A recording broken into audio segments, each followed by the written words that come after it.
Bom dia para vocês, pessoal. Bom dia. Eu acho mais legal falar com você ao vivo, né? Do que por Zoom. Muito bom estar aqui com vocês. É muito bom estar aqui, nesse lugar aqui.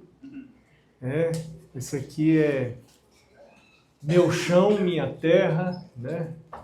Comer pão de queijo, hoje de manhã ali embaixo. Enfim, muito bom estar com vocês. Ontem, o Pai do Céu colocou no meu coração fazer um apelo para você, né? E esse apelo entrou no meu coração essa semana com a história que eu contei para vocês ontem, do pastor que abandonou o ministério porque não era feliz no ministério.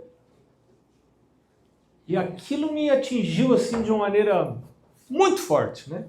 E eu olhei para trás, tempo que eu morava aqui, ó, nessa rua de trás aqui, num predinho que tinha ali na associação, que o pessoal, o predinho que era da associação, os obreiros moravam, tinham 3 ou 4 obreiros que moraram ali. A gente morava no último andarzinho e a coisa era tão ruim, a rua era tão ruim, tão cheia de buraco, que às vezes o carro não passava. E o pessoal falava que tinha que ter uma placa em cima do prédio que devia ter um verso de Apocalipse.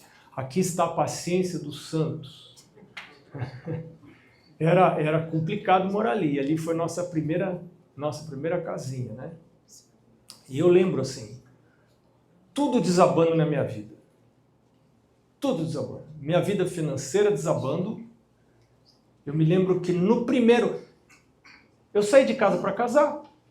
Eu nunca morei no internato, porque meu pai sempre morou do lado do internato. Eu queria ir para o internato, mas não tive esse privilégio. Meus irmãos tiveram, eu não tive. Então, eu nunca vivi longe do pai e da mãe. Casei, e quando voltei da lua de mel, em vez de voltar para casa do meu pai e da minha mãe, eu vim aqui para trás, para a rua de trás. Então, eu nunca tinha gerenciado um orçamento do mês. Aí comecei a viver e me alegrar, comer tudo que minha mãe não deixava comer em casa, leite condensado, leite em pó, farinha láctea, essas coisas que eu gostava, minha mãe não deixava. Aí comecei a me entupir daquelas coisas, a minha saúde assim se arrebentou, né? E aí você vai ficando adulto na marra, no tranco. Você vai ficando adulto, ou você amadurece ou você morre, né? Então você tem que amadurecer. E aí a vida financeira, porque não tinha controle nenhum de dinheiro. E eu me lembro assim que no primeiro, já fui lá no banco, já peguei cartão de crédito, tudo. No final do primeiro ano, já passei a tesoura no cartão de crédito. Falei, essa criatura não tem maturidade para usar cartão de crédito. Eu não posso usar cartão de crédito. Passei o cartão no cartão de crédito porque estava devendo e não tinha dinheiro na poupança para cobrir minha dívida. Como é que eu vou fazer? Carro quebrando... O casamento, uma tristeza. O ministério, uma tristeza. Tudo que você imagina na vida arrebentado. E aí, você pensando, que frustração. Não pensava que a minha vida ia ser desse jeito. Que frustração. E aí vem aquela pergunta, você é feliz no ministério? Então, assim, hoje, olhando para trás, o que eu posso dizer para você que eu entendo disso? Você um dia tem que entregar a vida para Jesus. E eu me lembro da minha época de pilantragem, e algumas eu estava contando para o pastor André, ainda hoje contei mais uma história para o pastor André. Né? De dentro dessa pilantragem, Deus me chama, numa semana de oração, ali na igreja do NASP, que era a igreja que a gente frequentou a vida toda. Né? E Deus diz assim, através do pastor que estava pregando, você já entregou sua vida para Jesus? E ele não estava falando de batismo, ele estava falando de dizer, Deus, a partir de agora, o Senhor tem controle da minha vida. Um dia, eu fui transferido de distrito. Sabe aquela transferência que é uma avaliação negativa do seu ministério? Essa foi minha transferência. Eu era pastor de uma igreja onde eu me sentia super honrado pelos colegas, chegava em reuniões como essa, todo mundo me considerava, porque eu era pastor, talvez da principal igreja do campo. E depois de 2 anos, as coisas não foram bem, de acordo com a avaliação da administração, eu fui transferido para uma outra igreja. Que continuei ganhando salário, ajudas, tudo igual. Mas simplesmente eu não tinha mais vontade de trabalhar. Meu desânimo foi tão grande, minha frustração tão grande, que eu não tinha mais vontade nem de pegar na minha Bíblia, não tinha mais vontade de ir para a igreja. E o povo tão querido no outro distrito, pastor, que bom que você veio para cá. E eu com aquela cara xoxa de sapo, visitando as igrejinhas do distrito, sem ânimo nenhum. Eu estava fazendo mestrado no NASP, eu fui para lá, fui para aquele laranjal, falei, Senhor, tem alguma coisa errada na minha vida. Aí fui orar lá no laranjal.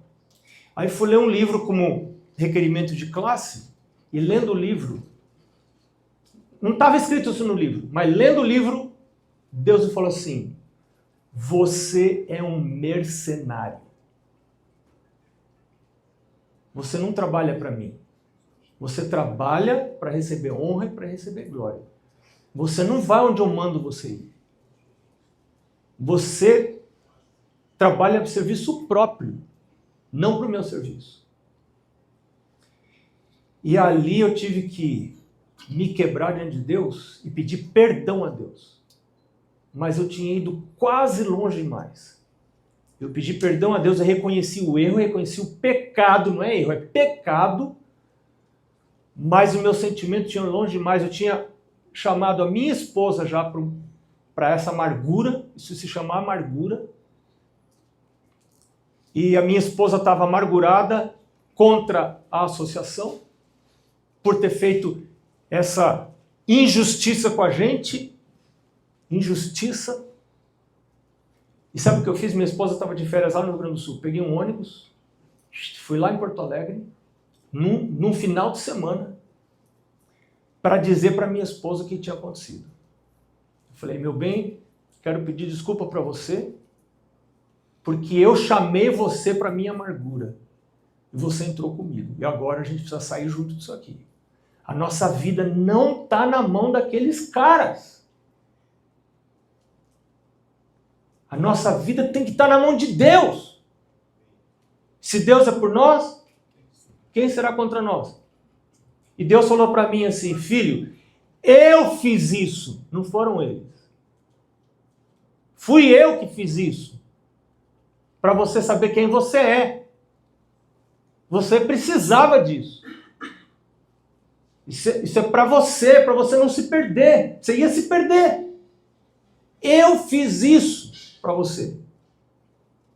Eu estou contando isso para você porque quando você faz entrega da vida para Deus, isso é uma coisa radical. Não é só dízimo e oferta. Você entrega para Deus, devolve o dízimo e tem um pacto. Não tem essa ilusão. Mordomia é a entrega da vida toda para Deus. Dízimo e pacto é um símbolo da entrega.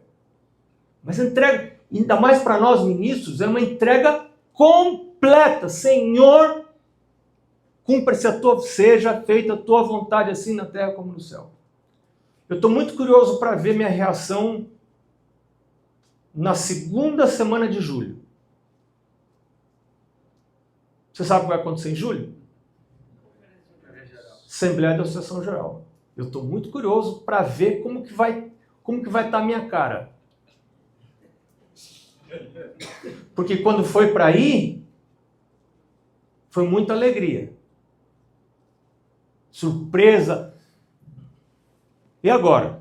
E a hora de sair? Como é que faz? Ah, olha o que fizeram comigo. Olha que...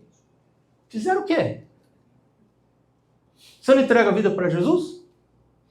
Ele não dirige sua vida? Então, se você faz a entrega para o Senhor, essa entrega é completa. É a entrega completa para deixar Ele dirigir a vida da gente. E a gente tem que ser igual o Fusquinha com freio de mão abaixado. Qualquer um empurra para qualquer lugar. Empurra, ele vai. Empurra, ele vai. Senhor, é aqui que o Senhor quer? Quando você fica analisando o chamado, analisando transferência, você perde o critério, você perde a condição de saber o que é o melhor para você e onde Deus quer que você está. Agora, quando você olha e fala assim, Senhor, se chegar uma transferência para mim, é do Senhor, hein? Se o Senhor não quer, não faz chegar. Se chegar um chamado para mim, é do Senhor. Se o Senhor não quer que eu vá, não faz chegar. Faz esse plano com Deus. Eu sei de algumas pessoas aqui que fizeram esse plano com Deus. E eu fiz esse plano com Deus. E a semana acho que eu contei para o pastor André, a única vez que eu transgredi esse princípio, eu me arrependi amargamente, foi um sofrimento. Se você dá piadinha que você quer ir para um lugar, e você vai, e você começa a ter encrenca lá, aí como é que você vai orar para Deus? Agora, se você não pediu para ir, e o Senhor enviou você lá, e você começa a ter encrenca lá, meu amigo, você tem ousadia para dobrar o seu joelho e falar, Senhor, eu não pedi para vir aqui, o Senhor me enviou aqui. Então, meu Deus, me ajuda agora. Eu creio no teu poder. Eu creio em Romanos 8, 28, que diz o quê? Todas as coisas, e às vezes não vai ter, às vezes a encrenca é grande, e Jesus não promete que você não vai ter encrenca. Jesus veio aqui para ter encrenca. E tem que ter alguém que vai lá enfrentar a encrenca. Vai fazer o quê? E tem gente que vai morrer na encrenca. Eu conheço pastores, eu estou lembrando de um agora, que provavelmente ele morreu por causa das encrencas que ele enfrentou no trabalho dele. Mas a gente está aqui para quê? E as encrencas não eram culpa dele, ele foi injustiçado pelas circunstâncias. E ele morreu, e eu acho que ele morreu por causa disso. Ele morreu novo, não precisava ter morrido daquela idade. Foram coisas muito sérias que aconteceram na vida dele. Mas o que é isso se você compara com a vida eterna? É para isso que a gente está. Para isso que a gente está. Então, quando você entra no ministério, e você... Deixa eu falar uma coisa para você. Você não está aqui por acaso. Você foi fazer teologia por quê? De alguma maneira você foi fazer teologia. Eu, quando fui fazer teologia, nunca pensei em ser pastor. Eu terminei o curso de teologia, eu não queria ser pastor. Eu nunca quis ser pastor. Aí você fala, e onde está o chamado? Não tem esse negócio de um chamado. Um dia lá para trás eu fiz essa oração tonta, entre aspas, de falar para Deus, né? Deus, eu entrego minha vida para o Senhor. Entrego minha vida para o Senhor. Deus falou, então deixa comigo. De alguma maneira eu fui fazer teologia. A história é comprida, não dá para contar. Né? Acabei, não queria ser pastor. Mas eu te entrego a vida para Deus. Então o que Deus faz? Vai ser pastor. Me lembro quando cheguei, primeira igreja que eu visitei como pastor foi a igreja Jardim Kennedy. Quem que é igreja do Kennedy? Primeira igreja que eu visitei. Então vou te contar a cena, como é que foi. Como é que foi a cena? Cena com C. Como é que foi a cena com C? Eu chego lá, está o secretário da associação e o pastor que estava saindo, que era o pastor Giovanni Queiroz. Eu completamente desestruturado. Eu não havia me preparado para ser pastor. Não estudei, eu passei pela faculdade de teologia. Não estudei, eu passei pela faculdade de teologia, porque eu não ia ser pastor, entendeu? Aí chego lá, não sabia o que fazer, totalmente fora de lugar. Aí o secretário da associação fala assim, onde é que está o papelzinho do programa do culto? Aí o ancião fala assim, acabou, pastor. Aí ele vira para mim, fala assim, pastor, então organiza o culto para a gente. Não tinha ideia do que vinha primeiro. Oração, culto, sermão, eu não tinha ideia. Eu volto para casa, fecho a porta do meu quarto, estava morando na casa do meu pai e da minha mãe ainda, fui chorar. Disse, Senhor, eu não sirvo para isso, Senhor, eu não sirvo para isso, meu Deus, o Senhor quer me humilhar? O que o Senhor quer? Que vergonha que eu passei aquele dia. Esse foi o começo do meu ministério. Essa é só uma história, foi uma atrás da outra. Né? De encrenca. Depois, como eu contei para vocês ontem, querendo entregar a credencial, até o dia que eu pensei, não vou mais entregar a credencial. Se me pedirem, eu vou dar. Mas eu não vou mais entregar a credencial. Se Deus tem um plano que eu saia do ministério, Deus vai ter um outro caminho para mim. Mas eu não vou mais, eu lá, entregar minha credencial. Eu não vou fazer isso. E nunca mais entreguei a credencial. Daqui um tempinho já vão pedir minha credencial mesmo. Mas agora, eu quero convidar você para renovar essa entrega da vida para o Senhor, que é uma entrega que o Senhor chama nós todos para fazermos.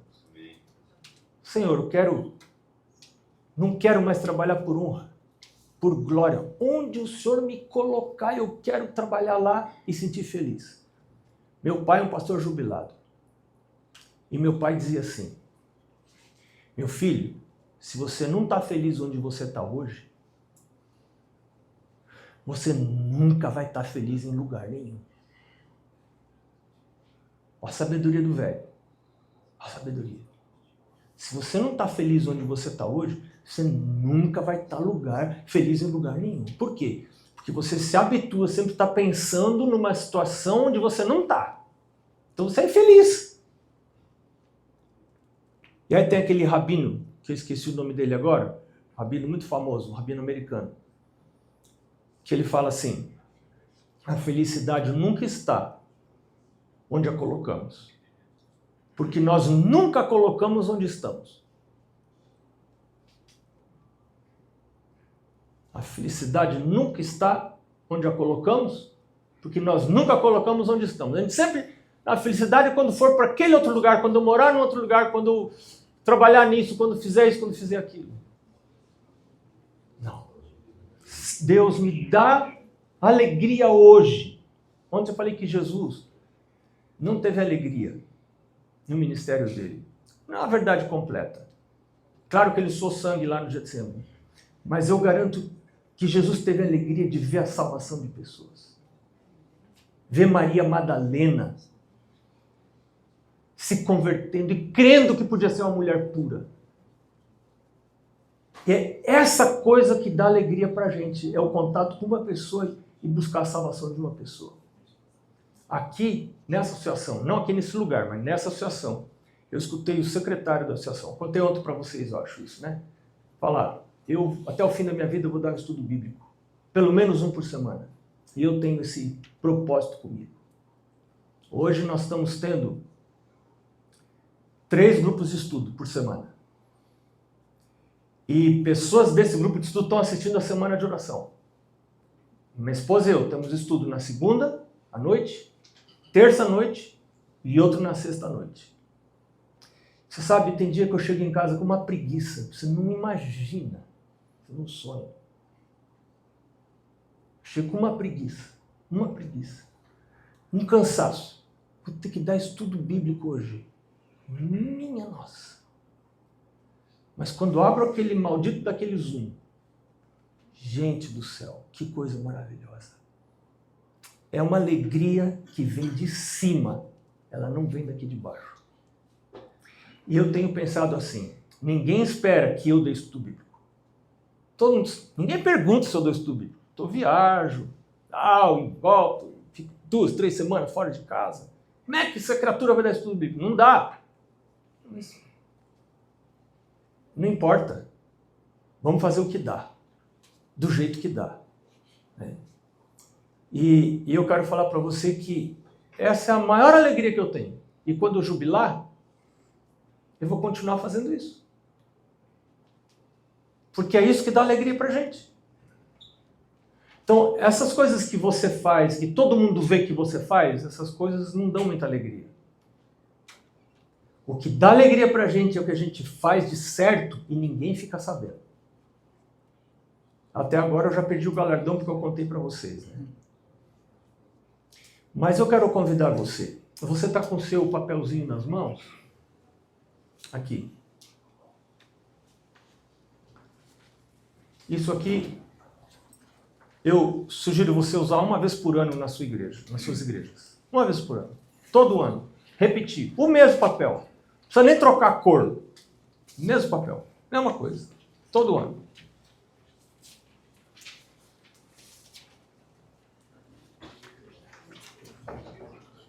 Temos 7 itens aqui. Primeiro item é o mais importante de todos. Eu aprendi um negócio muitos anos atrás que tem me ajudado muito na organização da minha vida. Vida pessoal é uma redundância, né? Da minha vida. Que é a cadeira das 4 pernas. Eu não sei se eu acho que eu já falei isso para vocês aqui. Tem um episódio no meu podcast onde eu falo sobre essa cadeira das 4 pernas. Falar no podcast, deixa eu dizer uma coisa para você. Deus me levou a ter esse podcast, começar um pouquinho antes da pandemia, com uma sugestão da minha filha.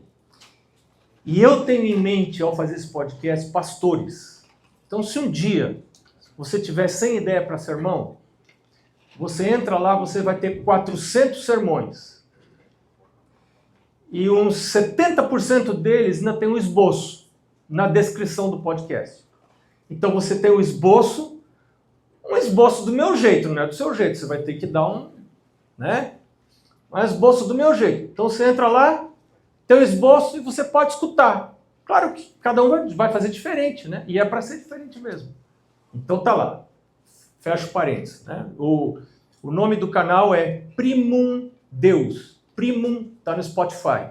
Primum em latim é primeiro Deus. Então Primum Deus, com M, Primum, M no final também. Primum Deus no Spotify. Só tem no Spotify? Tem no Amazon Music, tem umas outras plataformas menos conhecidas, mas Spotify você pega a versão gratuita dele. Eu uso a versão gratuita, não pago nada para essas coisas. Não pago para nada, para YouTube, para Spotify, não dou dinheiro para esses caras, não. Mas lá tem esse episódio com um pouquinho mais comentado do que eu vou poder comentar aqui. Aqui eu vou comentar muito rápido. Quais são as 4 pernas da cadeira que sustentam minha vida? Primeira perna, que ela vai mexer em todas as outras. Não, quase todas as outras. Pelo menos em 2 das outras. É o horário de deitar. Esse negócio de deitar, gente, tem que ser quase inegociável. Quanto mais tarde você vai deitar, menos qualidade vai ser o seu sono e menos qualidade vai ser sua comunhão com Deus no outro dia. Porque a sua mente não vai estar clara, porque o seu sono não foi apropriado. Então, horário de deitar. Primeira perna da cadeira que sustenta a vida. Segunda perna da cadeira que sustenta a vida, horário de comer.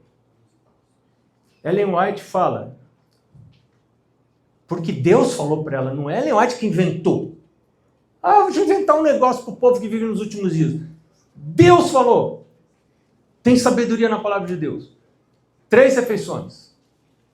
E a última refeição, diz Deus, deve ser cedo, para não interferir com o seu sono. Comer cedo. Eu me lembro quando ia fazer visita, saía depois do almoço, levava o lanchinho. 6 da tarde eu parava meu carro num canto, num posto de gasolina, em algum lugar, punha ali o noticiário, ficava ouvindo o noticiário e comendo meu lanchinho e depois continuava as visitas. Porque se você volta da visita à noite, 9, 10 da noite, você vai comer, você vai se arrebentar e não vai demorar para você se arrebentar. Você vai se arrebentar. O seu sono não é o mesmo e etc. Então, coma cedo e coma pouco. A refeição da noite é leve, frutas, torradinho, coisa leve. Deixa para você investir nas outras refeições. E nada entre as refeições. Ellen White, Deus fala. Eu vou falar em Ellen White. Deus fala, nenhuma partícula de comida entre as refeições. A gente vai em visita e já avisa para os irmãos, não prepara comida, que eu não vou para comer. Você me convida para comer um outro dia, mas hoje eu não vou comer. Não prepara comida. Eu não vou comer. Não se ofenda. Fala na igreja. Isso vai proteger você. E vai dar um bom testemunho. É educativo para os irmãos. Terceira perna da cadeira que sustenta a vida. Não está na ordem, tá? Devia ter sido a segunda agora. É o seu horário de comunhão com Deus. Primeira hora do dia. Não tem negociação. Levantou da cama, vou à presença de Deus. Vou ficar lá o tempo que for necessário na presença de Deus. Se o mundo estiver caindo, deixa o mundo cair. Confia no Senhor. Quando você põe Deus primeiro, você está falando, eu creio que Mateus 6,33 vai se cumprir na minha vida. Buscar em primeiro lugar o reino de Deus e todas as outras coisas serão acrescentadas. Quando meu casamento estava caindo, o que eu vou fazer para salvar meu casamento? Sabe o que você pode fazer para salvar o seu casamento? Mateus 6,33. Buscar em primeiro lugar o reino de Deus e sua justiça e as outras coisas, incluindo o seu casamento, sua saúde, tudo mais que você imaginar. Tudo se resolve, você pondo Deus primeiro. Mas é primeiro, não é segundo. É acordar, pum, vou lá, ter meu momento de oração, estudo da Bíblia, não livros de teologia. A Bíblia. A Bíblia. Depois dos anos de escola sabatina, depois do Espírito de Profecia. Se eu não conheço os escritos do Espírito de Profecia, quem é que vai conhecer? Se eu não leio os 9 volumes dos testemunhos, quem vai ler? Se eu sou um pastor só de caminho a Cristo, desejar a todas as nações, quem que vai conhecer essas coisas profundas do Senhor? Quem que vai conhecer? Eu preciso ler essas outras coisas para ter alimento, para ter tutano. E a última perna da cadeira, exercício físico. Preciso fazer exercício. Todo dia. Eu me surpreendi no momento que eu tive muito mal de saúde, resolvi ler o livro que eu não tinha lido ainda, Conselho sobre Saúde. Senhor, só o Senhor para recuperar minha saúde. E eu não estava bem. Eu comecei a ler aquele livro. E uma das coisas que ficou na minha cabeça da leitura daquele livro, exercício todos os dias. Ellen White fala, todos os dias. Você fala, mas e o sábado? Não sei, está escrito lá. Todos os dias. Está escrito lá. O que eu faço no sábado? Acordo madrugadinha, cedinho, vou fazer minha caminhada de oração no sábado. 1 hora. Levo minha lista de oração, com o celularzinho na mão, vou orando pelas pessoas. Tem 3 listas de oração, vou orando. Oro pelo pastor da minha igreja, tal. Volto para casa, fazendo culto, tomando jejum e vamos para a igreja. Mas como é que eu vou pregar se eu não fizer minha caminhada, tomar oxigênio, ar puro? Como é que a cabeça vai funcionar para pregar? Então, essas 4 pernas da cadeira, claro que eu não vou por calção no sábado, né? Uma camiseta esportiva, não, uma caminhada diferente. Mas você tem que fazer alguma coisa, o corpo tem que mexer. Deus vai precisar falar com você nesse dia. Seu cérebro precisa estar oxigenado para entender a voz de Deus. Então isso é muito importante, essas 4 pernas da cadeira. Por que eu estou citando essas 4 pernas da cadeira? Porque o primeiro e o segundo itens têm a ver com essas pernas da cadeira. Pôr a Deus em primeiro lugar. Meu momento de comunhão com Deus. Um horário, um programa que eu vou fazer. Culto familiar. Salvação da minha casa. Salvação dos meus filhos. Salvação do meu casamento. Eu não vi, até hoje no meu ministério, são 39 anos de ministério. Até hoje eu não vi uma separação de casais que faziam culto familiar, de manhã e à noite, todo dia. E se você viu, eu peço que venha me contar. Porque vai ser a primeira vez. Pode ser que tenha, mas eu nunca vi. O casal senta junto, marido e mulher, fazer culto de manhã e culto à noite. Outro dia, culto de manhã, culto à noite. Sábado, culto à manhã. Domingo, feriado, férias. Todo dia. Nunca vi separação. Nunca vi separação. E é difícil os filhos se afastarem de Deus. E se afastarem, como foi o meu caso, as chances são grandes que voltam. Terceiro item, quero criar um hábito saudável.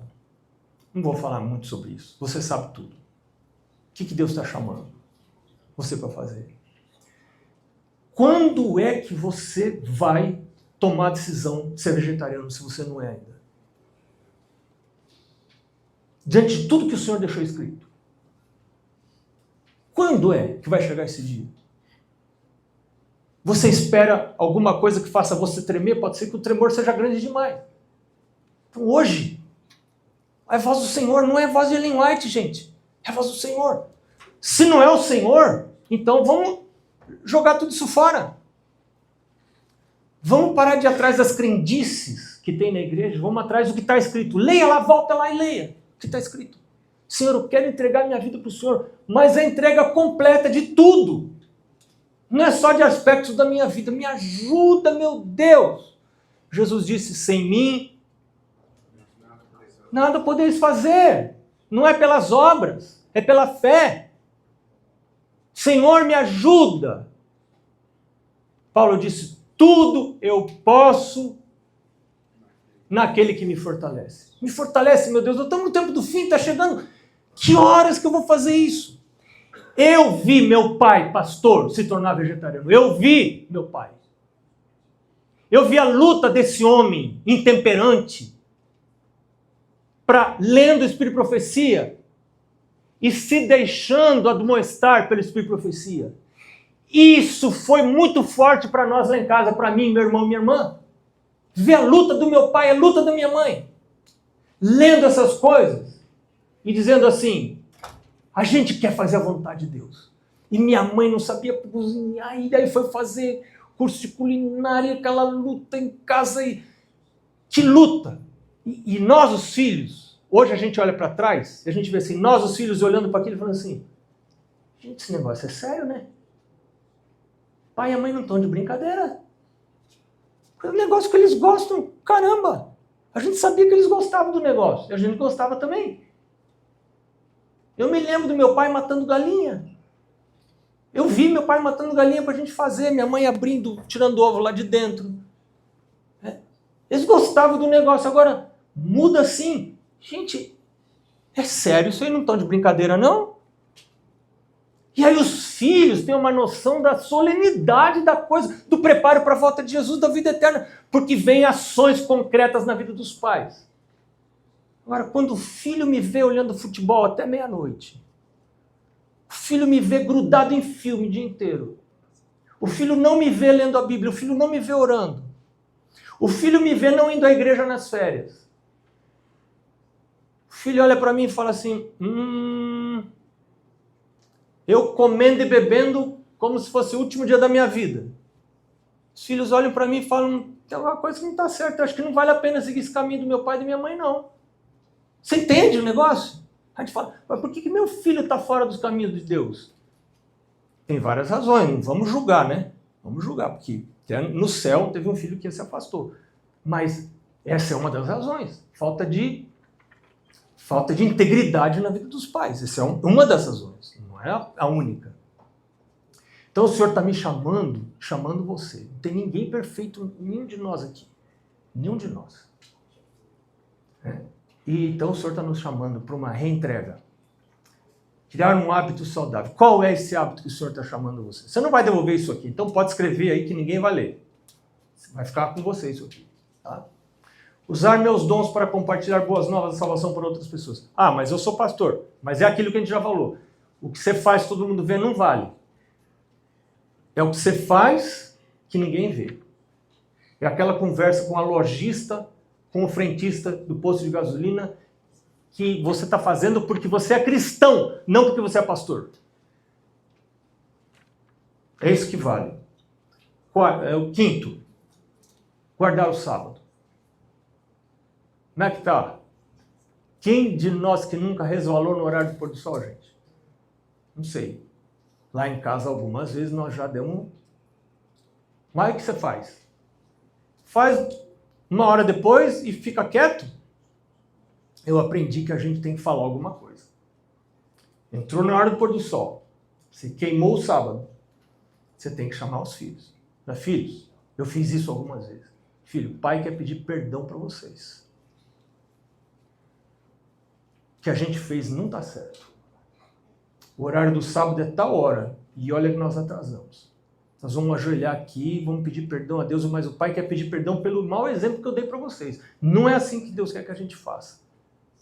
E aí os filhos olham para a gente assim, não, o negócio é sério. Agora, se você queima o sábado, não fala nada, faz o culto na outra hora, os filhos pensam,